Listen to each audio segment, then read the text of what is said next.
तो कहानी की शुरुआत होती है और हमें रुआचर नाम के एक लड़के को दिखाया जाता है जो कि अपनी स्कूल की छुट्टियां होने के बाद वो अपनी घर आ रहा था और उसको घर छोड़ने के लिए उसकी घर की नौकरानी आई होती है। यहाँ पर हम देखते हैं कि रुआचर अपनी नौकरानी को देखने के बाद मन ही मन बहुत ही ज्यादा खुश हो रहा था। अब हम देखते हैं कि वो घर पहुंच जाने के बाद अपनी मॉम से मिलता है, लेकिन उसकी मॉम की नजर उसकी गीले पैंट पर पड़ जाती है। दरअसल यहाँ पर हम जान पाते हैं कि रुआचर ने अपनी नौकरानी को देखते हुए अपने पैंट को गीला कर लिया था, जिसको उसकी मॉम देख लेती है। अब अपने घर के अंदर जब वो आता है तब वहाँ पर वो अपनी सिस्टर से भी मिलता है, जिसके बाद उसकी सिस्टर उसे अपना घर और जंगल घूमने के लिए लेकर जाने लगती है। अब जब वो जंगल में जाता है तभी उसकी वही नौकरा आदमी उसे फिर से मिल जाती है। जब वहाँ पर उसकी नौकरानी को इमरजेंसी लग जाती है तब वहाँ से भागने लगता है, लेकिन तभी भागते हुए उसका पैर फिसल जाता है और नीचे गिरता है। तभी उसे पता चलता है कि जंगल से किसी और की भी आवाज आ रही है और जब वो आवाज की तरफ और पास जाकर देखते तो पता चलता है उसे कि उसके घर की नौकरानी किसी और आदमी के साथ वहाँ पर रोमांस कर रही है। और ऐसा देखकर वाचा हैरान हो जाता है। अब जब वो अपने घर के कमरे में होता है तब उसे फिर से आवाज सुनाई देने लगती है। अब जब वो अपने दरवाजे से बाहर देखता है तभी उसकी नौकरानी उसे दिखाई देती है, जो कि अपने रूम से आधी बाहर निकली होती है और वहाँ भी कोई उसके साथ इंटीमेट हो रहा होता है। अब ये बहन के साथ सोने लगता है तब उसकी बहन उसे बताती कि हमारे घर में जो आंटी रहती हैं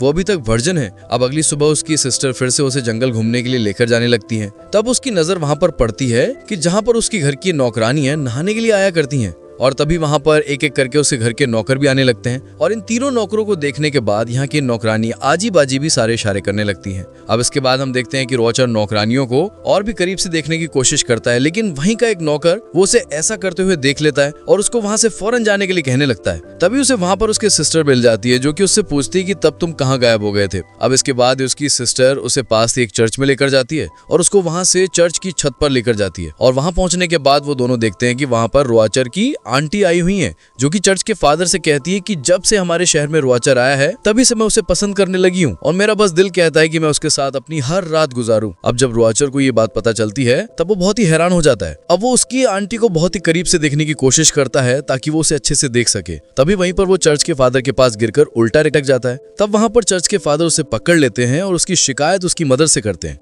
तब मदर पूछती है कि आखिर इसकी सजा क्या होनी चाहिए। तब फादर कहते हैं कि इसे पीछे से 100 बार मारा जाए और ये सब कुछ उसकी नौकरानी और सिस्टर देख रही होती हैं। अब इतना सब कुछ होने के बाद हम देखते हैं कि रुआचर अपनी सिस्टर के साथ फिर से सोने के लिए आ जाता है, लेकिन तभी वो बाहर देखता है कि उसकी एक नौकरानी फिर से किसी के साथ इंटीमेट हो रही होती है। और अब जब वो सेक्स को देखने की कोशिश करता है तो वो आदमी दिखाई नहीं देता। अब जब वो नौकरानी रुआचर के पास आती है तो वो उससे पूछती है कि आखिर बाहर कौन है जो कि सरेआम ऐसा काम करता है। तब वो नौकरानी रुआचर से कहती है कि ये हम सब लोगों का सीक्रेट है और बस वो इतना ही कहकर वहां से चली जाती है। अब थोड़ी देर बाद रुआचर को वहां पर एक बुक मिलती है जो कि हवस भरी कहानियों से भरी होती है। तब रुआचर इस कहानी को छिप कर पढ़ रहा होता है, तभी वहां पर उसकी नौकरानी भी आ जाती है जो कि मुर्गियों को दाना डालने के लिए आई होती है। लेकिन उसी वक्त वहां पर एक नौकर आकर उसे अंदर से लॉक कर देता है और उस नौकरानी के पीछे से जाकर उसके साथ इंटीमेट होने लगता है। अब अगले दिन हम देखते हैं कि रुआचर नौकरानी को अपने कमरे में बुलवाता है और उसे वहां पर टच करने की कोशिश करता है, लेकिन तभी वहां पर दूसरी नौकरानी में आने लगती है, जिसे देखने के बाद वो वहां से भाग निकलता है। अब यहाँ पर भी रुआचर को कुछ नहीं मिलता, जिसके बाद वो घर जाता है। तभी उसे रास्ते में एक नौकरानी मिलती है जिस पर वो पीछे से हमला कर देता है। अब वो नौकरानी पहले तो उसे मना करती है, लेकिन बाद में वो भी मान जाती है। अब अगले दिन घर के सारे मर्द किसी काम से बाहर चले जाते हैं, तब इसका फायदा रुआचर उठाता है। तब वो कमरे में जाकर एक नौकरानी के साथ इंटीमेट होता है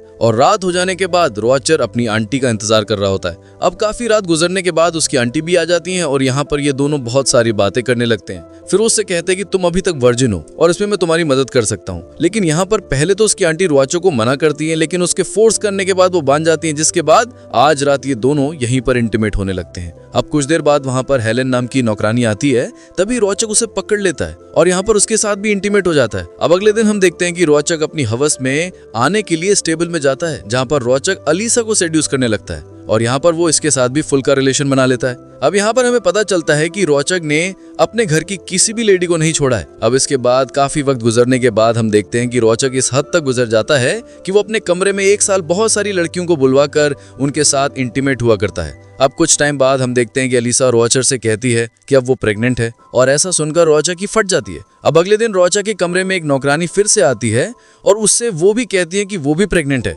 और तब तक उसकी आंटी भी आकर उससे कहती है कि वो भी प्रेग्नेंट है। तब यहाँ पर हमें पता चलता है कि रुआचर जिस किसी के साथ भी इंटीमेट होता है उससे प्रेग्नेंट करके ही छोड़ता है। अब इसके बाद यहाँ पर रुआचर की स्कूल की छुट्टियां खत्म हो जाती हैं और वो अपनी स्कूल वापस जाने के लिए रेडी हो रहा होता है। तभी वहाँ उसके पास एक और लड़की आती है जो कि उसे कहती है कि वो भी प्रेग्नेंट है और ये बेबी तुम्हारा है। और ऐसा सुनकर रुआचर शॉक्ड हो जाता है और आखिरकार रोचक सारी लड़कियों को ऐसे ही छोड़कर अपनी स्कूल वापस चला जाता है और इसी को दिखाते हुए इस कहानी का यहीं पर एंड हो जाता है।